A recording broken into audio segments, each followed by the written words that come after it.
Boardroom Bound, Episode 47. What Does It Take to Lead in the Boardroom? With Bob DeVries. Oftentimes, kind of the spec and the requirement might be slightly different, and we can certainly break that apart a little bit. But oftentimes, our executive placements and various senior level C-suite roles also become board placements, and vice versa. Hello, and welcome to this episode of Boardroom Bound. My name is Alexander Lowry, and this is the podcast dedicated to intentional leadership in the boardroom. My goal is to give new and aspiring directors the tips, tactics, and strategies necessary to transform your confidence and build a successful career as a board director. Quick reminder, you can get all of today's show notes at podcast.gordon.edu. In today's episode, we'll be speaking with Bob DeVries. Bob is a core member of Spencer Stuart's board, CEO, and private equity practices. Most recently, he was global head of the firm's industry and functional practices. He also served as co-leader of Spencer Stuart's North America. He serves on the advisory board for the Pillsbury Institute for Hospitality Entrepreneurship at the School of Hotel Administration at Cornell University. And he brings more than 20 years of general management and strategy experience to his client work. So Bob works at one of the leading executive search firms, Spencer Stuart. And his career started out with great leadership roles at Procter & Gamble and Disney, and another role before he was brought over to Spencer Stuart. So he's going to give us the experience and expertise of a headhunter who worked on both sides. One who was headhunted and brought over to a company when he's pulled out of Disney to his next role. It was also Spencer Stuart, which how he got on their radar. And then what it's like for him now finding the right people to sit on board seats. And he walks us through his whole experience of what makes a good board member, what's the interview process like, how to present yourself well, how to actually network with the headhunters to make sure that you're on the right person's radar at the right time. So we're going to peel back the onions of what it's actually like to go through the executive search process, what it feels like, and the best practices that you'll want to follow as you go forward in your career. Let's jump into the show.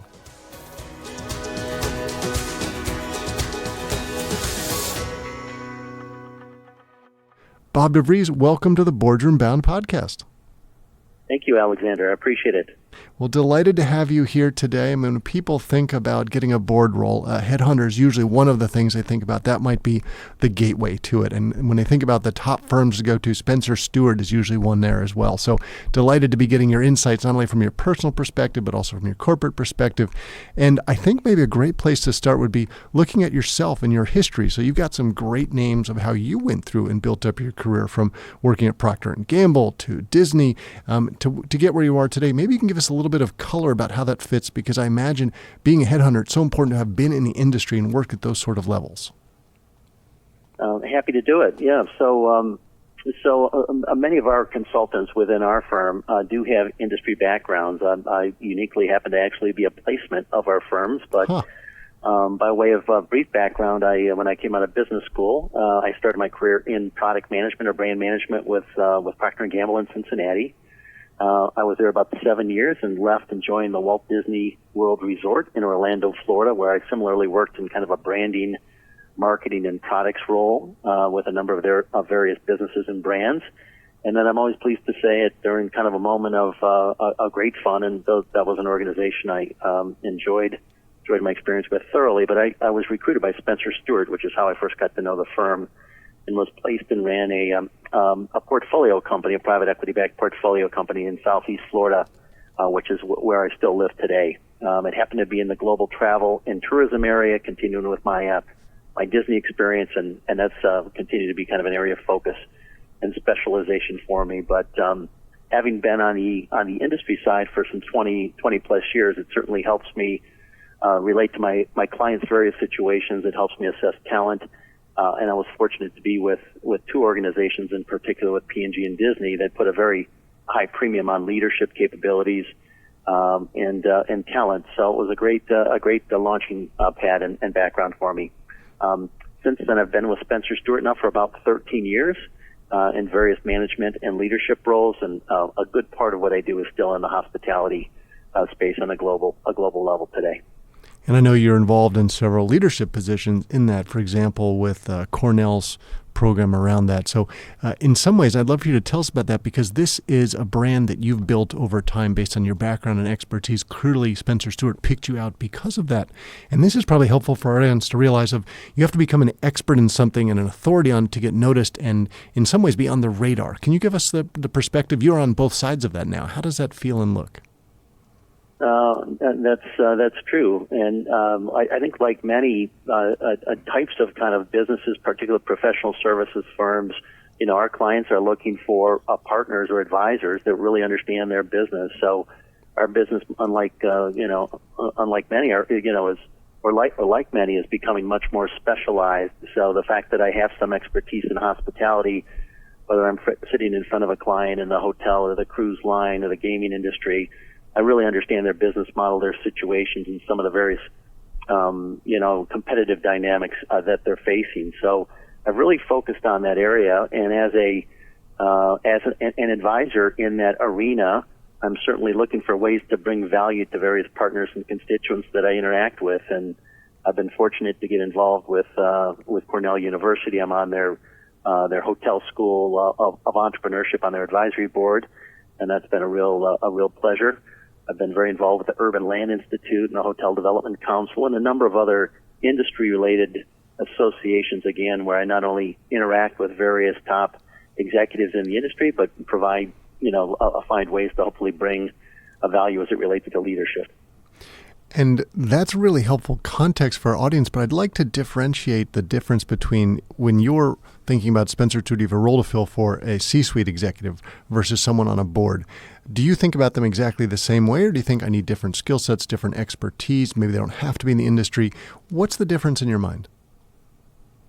They're certainly related. Alexander, your question's a good one. Oftentimes, kind of the spec and the requirement might be slightly different, and we can certainly break that apart a little bit. But oftentimes, our executive placements in various senior level C-suite roles also become board placements, and vice versa. So there is certainly some movement in translation that haven't been said. It's not always the case. We can talk about certain executive profiles or individuals that are highly successful in their executive careers that perhaps might not be quite as successful in the boardroom. So more often than not, that does translate, but there are different requirements and specs that my board clients and nominating and governance committees of various boards have, depending on their unique situation.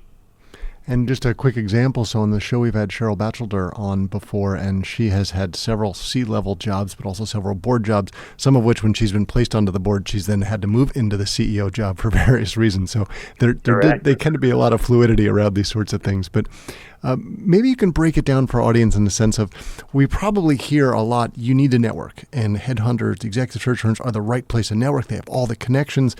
How should someone think about getting on the radar of someone like yourself? Because I've heard different examples. So, for example, Russ Reynolds was on before and he said, I don't need people to reach out to me. It's my job to go figure out who the right people are to put on the slate.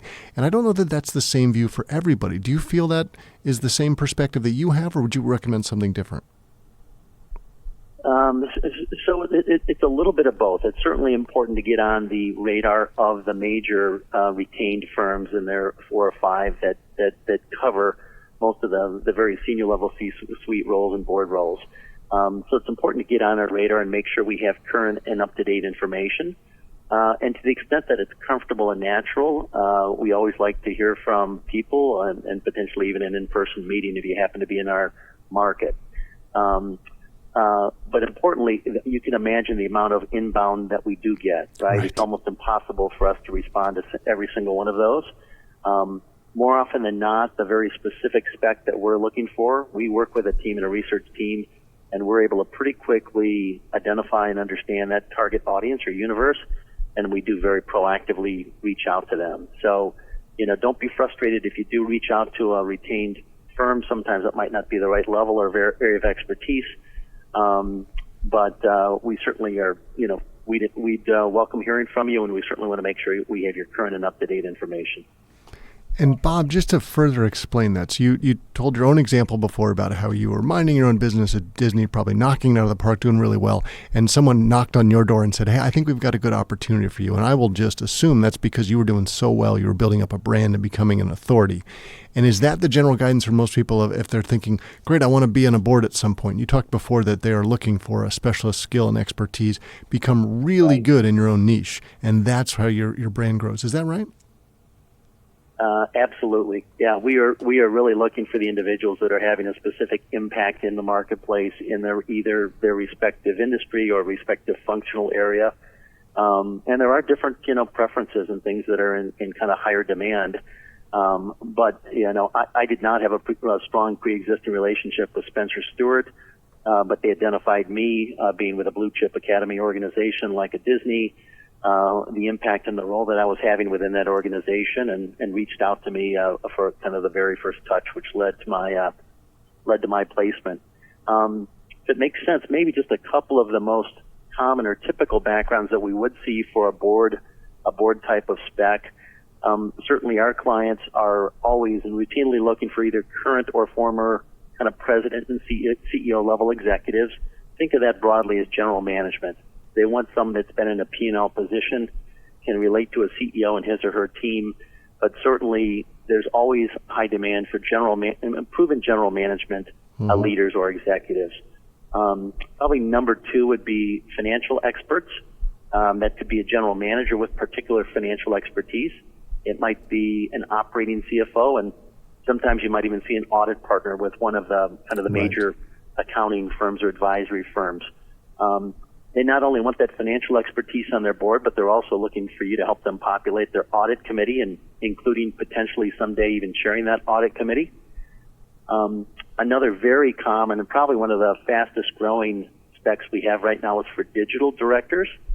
So someone that's transformed a business or set of businesses through digital, social, mobile, e-commerce, right? That's really helped transform a business. It varies a little bit based on the client, specifically what they're looking for.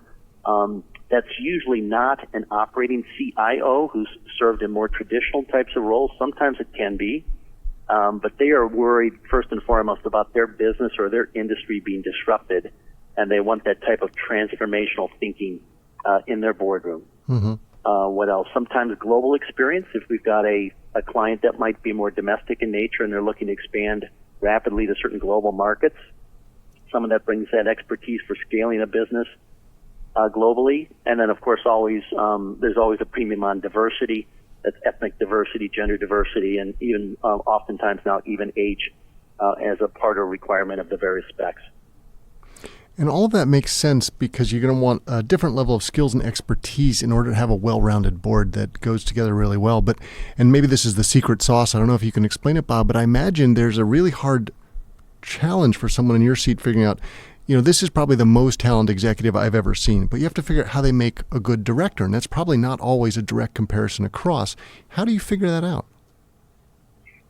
So a lot of it is both through the interaction that we have with them, and then, of course, very kind of careful and confidential referencing that we do in the marketplace. But as kind of a general rule, the best directors are those that are able to deliver results or have an impact through influence, not direct authority. And by that I mean really asking the right questions, being able to explore the most critical issues. And I mean, let's be honest, there's some executives that have been very successful in their career through somewhat more kind of dominant or intentional styles. They're very clear in terms of what needed to be done in their business, and they were able to kind of drive that level of performance. And that style may or may not translate well to the boardroom, but the most effective directors, when you step back and you do 360s and you talk to other directors or management teams, are the ones that listen, that learn, that are able to collaborate with a management team and fellow directors, and not have that dominant voice in the boardroom. They're getting the very best out of the management team, and they're getting the very best out of the board. So we do that carefully through both getting to know these executives over time, understanding their reputation, how they lead, and how they've been successful. And frankly, that's part of the enjoyment too for an executive. Is part of their soft compensation is learning, being able to learn and benefit from what other directors have to say and share as part of their experience. And I imagine there's probably some psychometric testing, other things like that you're also doing just to get more feedback Correct. on someone. Okay. Absolutely. And again, really looking for those kind of influencing styles and those the way they interact, that social and emotional intelligence. We're really looking for those to over-index for a board spec. And for some people, you're thinking your whole career, you're trying to get really good at your job, and you're moving up the chain, you're doing well, you're managing more people, and it can be a really big adjustment to go from you need to take the fingers out and put the noses in, and that's maybe not the skill set you'd gotten so good at over time.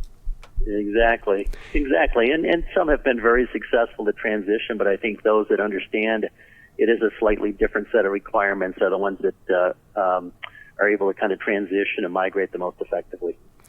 And Bob, for our background, our audience is probably generally going to be in one of two camps. Either people that are probably a fairly recent board member and are thinking, oh my gosh, it's such a big learning curve, I need some more help with that. Or others who are thinking, I'm preparing. And whether that's preparing for next week, or next year, perhaps a couple of years from now, they're looking ahead, they're about to be knocking on the C-suite door and thinking, I need to position myself for this.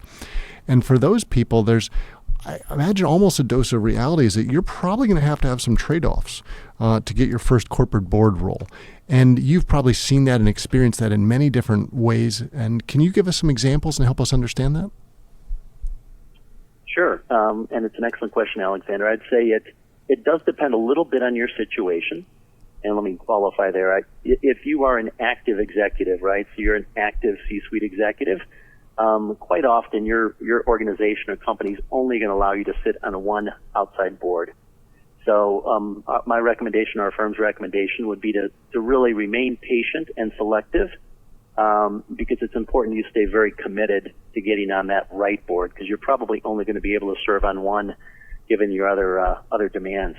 If you do happen to be someone that's transitioning into more full-time board service, almost more of a portfolio approach, there is some argument to be made about actually getting in the game.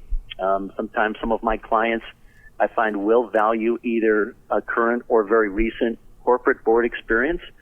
And by that, again, I would not ask you to compromise on your standards in any way, but rather just be open to the possibility that board may be in some type of transition or transformation, which might be giving some other proven director a bit of pause. So it might not be, let's say, exactly the size of a board or company that you were looking for.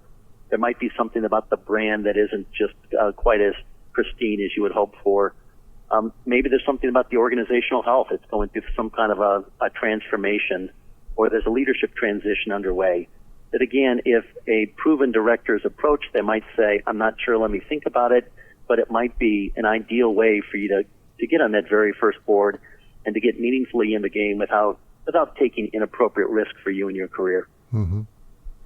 And Bob, I imagine for most people when they're thinking board, what the lights that are going off in their head are thinking basically public company board. That's what we're all thinking of. That's what we're all told Correct. is the ideal. And my previous role is J.P. Morgan. That's probably one of the Valhallas of the kind of company, that stamp on your resume you would have. And I would encourage everyone to widen their mindset.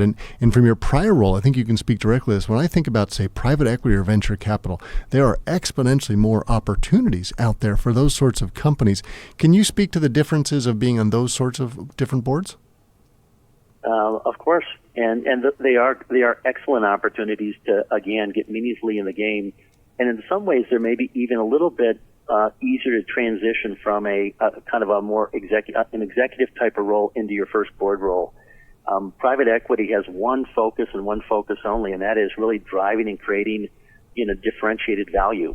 So it's going to feel much more like an executive role that's less focused on perfect corporate governance. It's more about really aligning with a management team and other directors and finding ways to create meaningful and differentiated value for that company. So it's a great way to get started.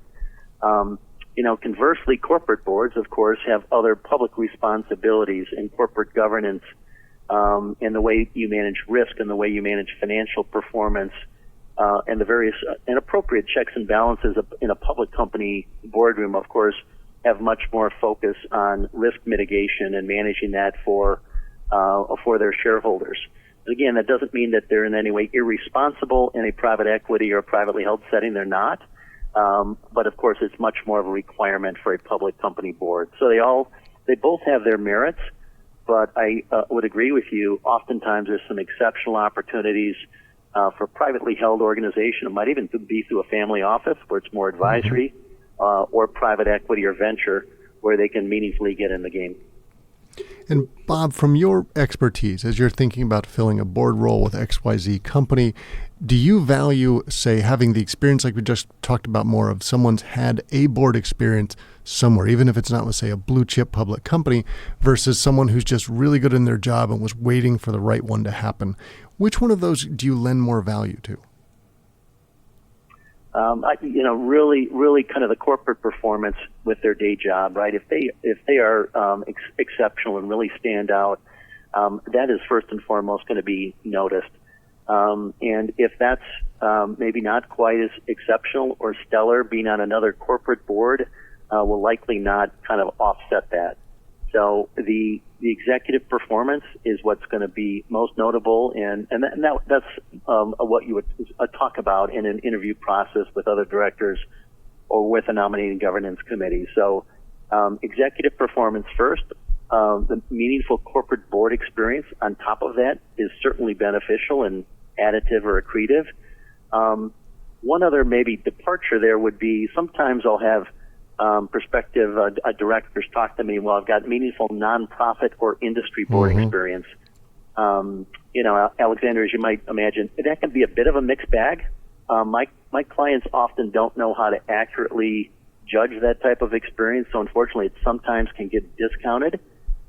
It doesn't mean you shouldn't bring that up and discuss it proudly in an interview process, but there's some highly sophisticated and exceptionally well-run nonprofit and industry boards, but unfortunately there's others that are quite inefficient and poorly run. So oftentimes my clients don't quite know how to process that, so that will not be given the same stature, or it won't be quite as credible as corporate board experience. I was just going to take it there. I'm glad you did, because in many ways people hear, let's put levels. So we talked about a name that resonates. So it's the Red Cross or the YMCA, where I'm on the board of, places like that where people know a large organization. Is that the same from what you're just saying? Those, like, all nonprofits fall in that space, or there's sort of tiers? Like, okay, there's the big ones, we would probably understand that. But if you're on, say, a great local nonprofit, we wouldn't know how to value that. Can you break it down a little more, Bob? Correct. No, it's an excellent nuance and an important one. There are some, right, as you say, the Red Cross. There's some that would be very well known, incredible nonprofits on a national, particularly if it's a national board, right? And that's definitely going to be given some value. But the local hospital board, the local school board, things like that, where they can be exceptionally demanding and a significant part of your time and kind of sweat equity. And you could look at that and say, and be very proud of the impact you've had. Those are the ones that's harder for many of my clients to kind of evaluate. They just don't know. There's such a wide range of and standard deviation around the level of performance and sophistication. But I like your term of the word kind of tiers. There's definitely tiers as a way to think about that. And I think that makes absolute sense. And I imagine for some people, they're probably thinking, I'll go down the nonprofit board for two reasons. One is to get a little bit of background experience, because I liken it to the baseball levels, right? You get this first little role that gives you some stories and experience to go to the next role and keep moving up, but also for the networking, which people hear so much. And again, if you get on the YMCA's national board, that name, that recognition, the people you're connecting with probably opens the doors. What is your perspective on people who think I should join some of these boards, cut my teeth, but also to be doing the networking? How much does that sort of value play in? Because I imagine you guys are doing reference checks. You're talking to other people. How much value do you place on that? Some. It's less in terms of us kind of doing the reference checking. It would be definitely if it's a really well run and sophisticated board with other meaningful, really credible directors. Absolutely. It's both going to give you a level of kind of confidence as to what it's like to be in the boardroom. Your point about the value of that networking is it can be very, very helpful. And if it's a well-run board, it is a great way to kind of both build your confidence and have some of those stories to tell when you're in a process. It's probably a little less likely that we may do some reference checking within that board with fellow directors. But again, we're going to be more focused probably on your professional credentials, and that's going to be primarily what my client will want to see and see how that translates. But Again, to build your confidence, to extend your network, and to really be kind of in the game. It's a great way to get started, particularly if it's a very well-run and functioning board. Okay. And then if we just take the point you were just making there, that it's sort of your corporate performance that people know, there are probably ways that you would advocate are better than others in terms of building an authority and a reputation. You see people speak at conferences versus, say, working all night and day to make their best perfect LinkedIn profile and everything in between. How do you recommend people do in a smart way with the valuable time that they have, the limited time they have, to best represent themselves so that they get noticed?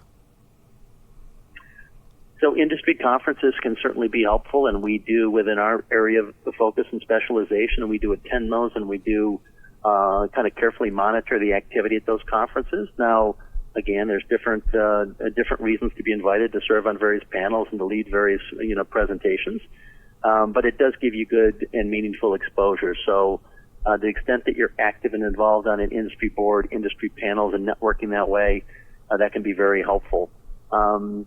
I will tell you, my clients on a real-time basis are looking at LinkedIn profiles. I'll be on a call or a presentation with them talking about Alexander, and during that call, they're pulling up your LinkedIn profile and looking at it online. So that is becoming more and more important, including the right additional forms of media. If you were interviewed at a recent industry conference or on a news channel, attaching some of those video links to have a multimedia presentation that's part of your LinkedIn that they can click on, a YouTube presentation, anything that's out there now in the public domain, either we're going to find for a client or they're going to find, about you. So the more you can kind of build that portfolio and to help us understand who you are, the better. And so those are both very important ways to get the right type of a balanced presentation that would help you professionally.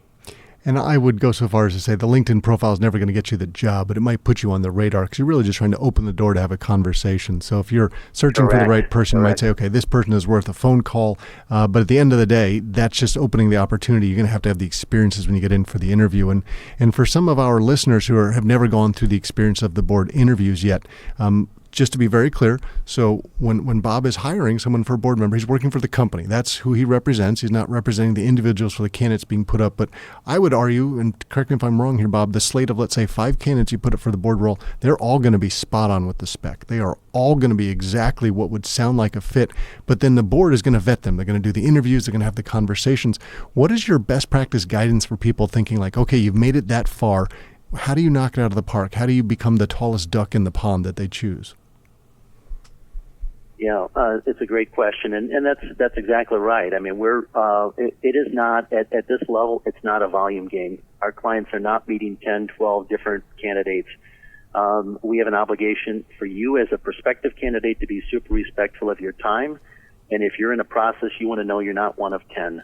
So it is the right 4, 5, 6 candidates, a very selective slate that we're going to put in front of our client, and to the extent that those 5 or 6 are immediately on the spec, a lot of it's about fit, and they're likely making a selection from that short list of candidates. A lot of it is preparation and really understanding at a much deeper level about that client situation. If they're a retail operator, having spent time in their stores, having downloaded their app, interacting with the company, reading, going through YouTube posts, making sure you've been on the most recent earnings call, that you've listened to different executives online, you've studied various financial documentation. The ones that really stand out aren't, they're not flashy in that way, but they're very substantive.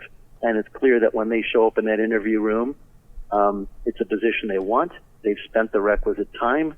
And that's an early indication of how you're going to show up at a board meeting.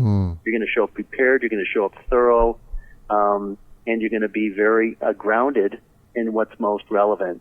So certainly a way to kind of stand out is to do that level of detailed diligence and rigor, and it's also going to help you come to that meeting with much more substantive kind of questions and have a much more substantive engagement. The best interviews aren't one-way or two-way interviews. They're an active dialogue and an active conversation. with very sophisticated and senior level people that are interested in each other. And the best interviews are ones that, a half hour night, an hour later, then individual leaves the boardroom and you say, that was a great conversation. And it feels very natural. And that makes sense. And coming back to the point you were just making, that I'm sure some of our audience say, that sounds like a massive amount of homework. Well, getting up to speed in the industry takes a massive amount of homework to really understand a company inside and out.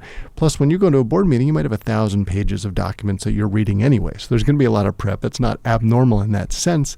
And in some ways, maybe you can help just break down another dose of reality, because the time commitment, which is what we're leading up to, is massive. Where do you put the ballpark?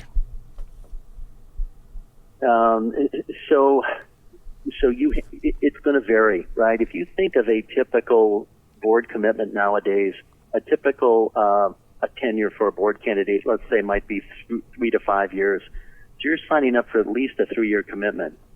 And the board is assuming that when you join, you're going to do well and perform well and likely be up for re-election. So it's not uncommon in a board appointment. You're on that board for somewhere between 6 to 10 years.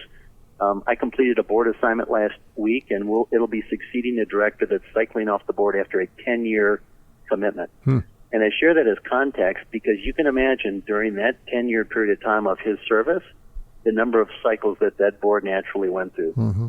There was an activist in the boardroom at one point. There was a CEO that left and a succession that had to occur. There were various competitive dynamics and things that occur. So when you think of it from a time standpoint, what might look like a very nice and neat and tidy, boy, I'm going to have quarterly meetings and an occasional phone call, that is going to be disrupted over a period of service. So there will be various spikes in your service, but if you think about the things directors are involved with, which is risk mitigation, financial performance, public markets, CEO succession planning, and those various things that require time, there are going to be times where in a given year, you might have 15, 18, 20 different touches in some form or another, whether that's meeting with investors on Wall Street or various things through a dynamic stage or phase in that company's life cycle. And those are just kind of live and active meetings. Alexander, to your point, a lot of the other work is occurring outside of those meetings, and it's just the preparation of really coming into that meeting very grounded on the financial understanding of the business and the operating understanding of the business. So there are times it can be more kind of steady state, more of a normal cycle, but you can expect periods of disruption, and you need to make sure you have available capacity for you as a director joining that board to be able to lean in when the business requires it, and it can be quite demanding. Very well said, Bob. I think you painted a very good picture there. And there's one sort of tangential comment I would just like to cover to see if you have any thoughts on it. We talked about people who are preparing themselves, positioning themselves. What about the scenario where someone's an executive currently in transition for a full-time role? How does that impact the conversation we've had today? Yeah, it's an excellent question. And it does occur quite often. Someone will be at that inflection point and they say, I think I'm not sure I'm done yet professionally. I still want to do another full-time role. But boy, if a board opportunity came up, I would also be open to that. Keep me in mind. In almost every case, we would say determine your next executive role first. One primary responsibility of a board during the search process is to carefully manage against any potential conflicts of interest. Right. So the last thing they want to do is proudly announce your appointment, right, and then find out maybe 3 or 4 months later that you're accepting that once-in-a-lifetime executive role, right, which is now going to require you to cycle off of their board. So you might not overtly understand why you're being passed over at that point, right, if you're in transition, but some boards and some nominating and governance committee chairs are managing that process for potential risks and mitigating against risk.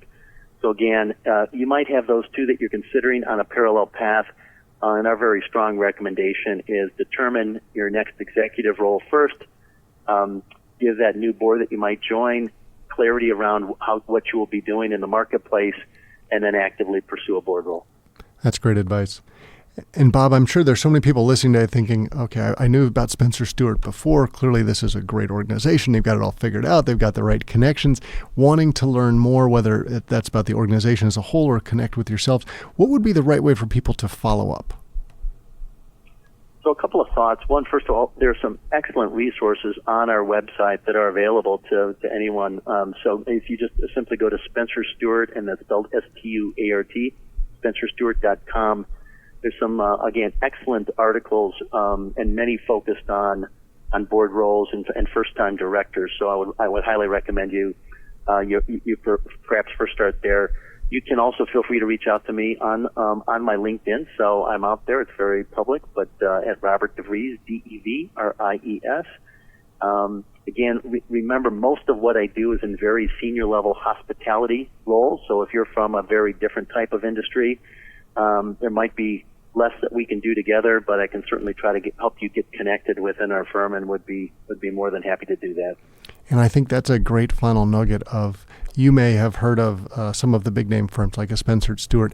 You're also trying the right person who's the fit for you, right? So if take my background in financial services, bugging you is of no use to you because you've got to solve a certain client candidate you're trying to fit. Now, you might be able to talk to the right person, but figuring out who the right person within, say, Spencer Stuart to go talk to present yourself is much more likely to be helpful. We're all busy people finding the right person. So that would be part of my guidance as well. I'm sure you'd probably echo that too, right? and very, very well said. And it's not hard to find either. If you have an area of particular focus or expertise, I'm going to make it up, right? It's energy or it's pharma. You can go into an industry drop-down, and you'll be able to see all the consultants in a specific region that support that type of industry. And instead of having me refer you to a senior level, colleague that's in the energy business based in Houston, you can pretty quickly drop down and see who that might be, and you're going to have a much greater impact if you go directly to that individual and share your interest in joining the board. Very good, and good actionable advice that we can all take because we want to approach the right people at the right time. And Bob, we were delighted to have you on the show today. Thank you for sharing your insights and helping all of our audience to be more boardroom bound. It's been my pleasure. Thank you so much for the invitation, Alexander. It's been great fun. That's it for this episode of Boardroom Bound. I really enjoyed chatting with Bob DeVries. It was fantastically helpful to hear from the executive search recruiter themselves what it's like not only being picked for a role, as Bob was earlier in his career, as well as finding the right candidates now to put forward for board positions. I really appreciate him peeling back the onion and helping all of us understand, how do you get on the radars to begin with? How do you find the right people at the right time to make sure you're on the radar of? How to do so well in your career and your extracurricular activities that you're really positioning yourself for success. And then once you have the opportunity to be in the interview for the board role, how you actually seize it and become the candidate that they want to take forward. So that's really helpful advice for all of us because we're all told to network. We're told to be on the executive recruiter's minds. How do you get that place? Well, that's what Bob told us about today. Now remember, if you head over to podcast.gordon.edu, you can get links to the resources that we talked about for this show. And if you enjoyed this episode of the podcast, I'd be really grateful if you'd open up Stitcher or iTunes or Google Play or wherever you're listening to this. And if you'd take just 30 seconds to leave an honest rating and review, that would help us to exponentially share word about this show because that's the best way that we get the word out. And we keep giving great quality content like this every week, so we hope you'll subscribe and stay tuned in. And thanks for joining me in this episode of the show. I can't wait to share more stories and strategies from brilliant business minds with you again next week. Remember to keep tuning in to be boardroom bound.